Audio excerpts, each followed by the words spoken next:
भारत दुनिया के 5 सबसे बड़े कार मार्केट में से एक है और कोरोना वायरस पैंडेमिक से पहले तक भारत में हर साल बिकने वाली व्हीकल्स की संख्या में तेजी से वृद्धि होती रही है। जहां यूएस में 1000 लोगों पर 816 कार हैं, वहीं चीन में 210, साउथ अफ्रीका में 174 और इंडिया में सिर्फ 28 कार हैं।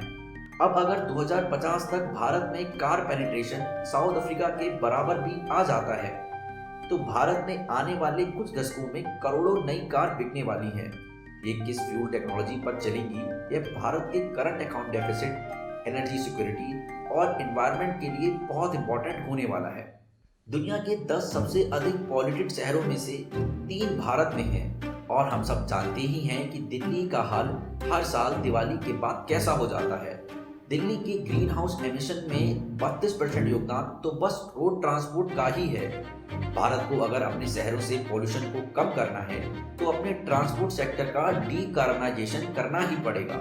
और जब भी डीकार्बनाइजेशन और जीरो एमिशन की बात आती है तो पहला नाम ईवीज का ही आता है।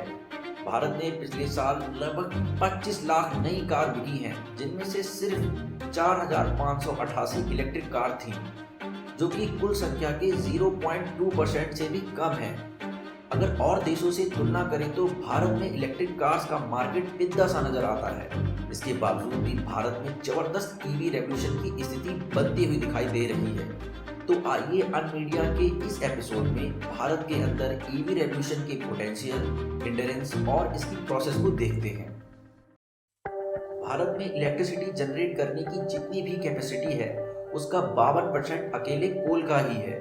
पर जब हम टोटल इलेक्ट्रिसिटी आउटपुट की बात करते हैं तो हमें पता चलता है कि 71% बिजली तो सिर्फ कोल से ही बनती है। तो अगर भारत में ईवी का ज़्यादा इस्तेमाल होने भी लगता है तब भी एनवायरनमेंट पर कोई पॉजिटिव इम्पैक्ट नहीं पड़ने वाला है, क्योंकि ज़्यादातर इलेक्ट्रिसिटी भी कोल से ही बन रही होगी, जो कि डीजल और पेट्रोल से अधिक ग्रीन हाउस एमिशन करता है। इसके बावजूद भी सेंट्रल और कई स्टेट गवर्नमेंट इलेक्ट्रॉनिक व्हीकल्स को प्रमोट और सब्सिडाइज कर रही हैं। पिछले कुछ सालों में इंडियन रेलवेज में जबरदस्त तरीके से इलेक्ट्रिफिकेशन भी हुआ है। दरअसल भारत दुनिया का तीसरा सबसे बड़ा ऑयल कंज्यूमर है और भारत हर साल अपने इंपोर्ट का एक बहुत बड़ा हिस्सा सिर्फ अपनी एनर्जी नीड्स को फुलफिल करने के लिए करता है। इससे भारत का करंट अकाउंट डेफिसिट बढ़ता है, जिसको पूरा करने के लिए भारत सरकार को विदेशी मुद्रा गंवानी पड़ती है। साथ ही अपनी एनर्जी नीड के लिए दूसरे देशों पर निर्भर रहना पड़ता है, जो कि क्रिटिकल टाइम पर बहुत खतरनाक साबित हो सकता है। जबकि भारत के पास कोयले के काफी भंडार हैं, इसीलिए विदेशी मुद्रा को बचाने और एनर्जी सिक्योरिटी के लिए भारत में ट्रांसपोर्ट सेक्टर का इलेक्ट्रिफिकेशन बहुत जरूरी है। पिछले कुछ सालों में भारत में एनवायरनमेंट के प्रति काफी लोग जागरूक हो रहे हैं। साथ ही सोलर और विंड एनर्जी के दाम भी बहुत तेजी से गिरे हैं और डीजल पेट्रोल के दाम तो साथ में आसमान को छू रहे हैं। टेस्ला भी भारत में आने वाली है और टाटा और ओला ने भारत में अपने नए इलेक्ट्रिक व्हीकल्स लॉन्च किए हैं। आने वाले दिनों में और भी एस्टेब्लिश कंपनियां और स्टार्टअप भारत में नई ईवीज लॉन्च करने वाली हैं। इन सब स्थिति को देखा जाए तो साफ पता चलता है कि भारत इस समय ईवी रेवोल्यूशन के मुहाने पर खड़ा है। जहां दूसरे देशों में तेजी से इलेक्ट्रिक कार बिकना शुरू हो गई हैं, वहीं भारत में अभी इलेक्ट्रॉनिक कार के मैसिव एडेप्टेशन में कुछ साल और लगेंगे। भारत ने बड़ी संख्या में ईवी सेल्स सबसे पहले 2 व्हीलर्स और 3 व्हीलर्स वाले सेगमेंट में ही होंगी। अगर हम फाइनेंशियल ईयर 2020 और 21 की बात करें तो इस फाइनेंशियल ईयर में 88,000 से अधिक इलेक्ट्रॉनिक 3 व्हीकल्स और 40,000 से अधिक इलेक्ट्रॉनिक 2 व्हीकल्स बिके थे, जबकि इलेक्ट्रॉनिक कार सिर्फ 4,588 बिकी थी।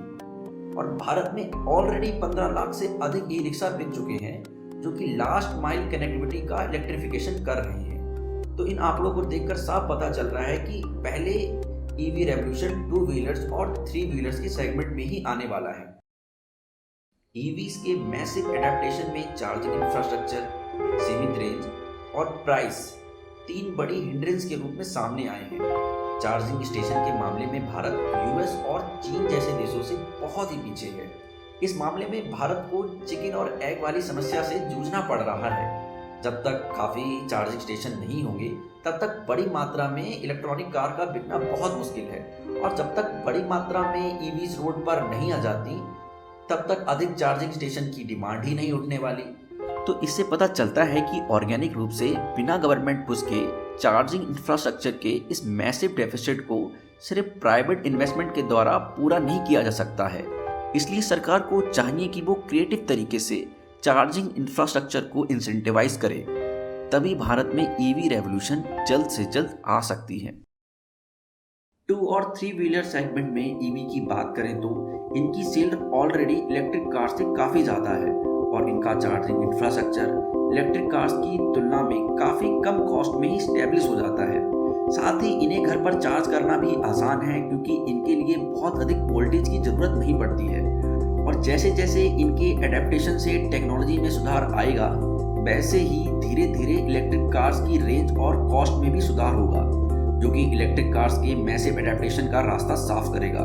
कॉमर्शियल व्हीकल्स और इलेक्ट्रिक बस को इंसेंटिवाइज करके सरकार ईवी रेवोल्यूशन की रफ्तार और भी तेज कर सकती है, क्योंकि इन दोनों ही सेक्टर में रनिंग कॉस्ट की बहुत ज़्यादा इंपॉर्टेंस होती है और ईवी की रनिंग कॉस्ट फॉसिल फ्यूल वाली गाड़ियों से काफ़ी कम होती है। इसलिए इन दोनों एरियाज में ईवी का मैसिव एडेप्टेशन आसानी से किया जा सकता है। भारत सरकार को चाहिए कि एनर्जी नीड के लिए अपनी डिपेंडेंस को वो धीरे धीरे कोल से कम करे।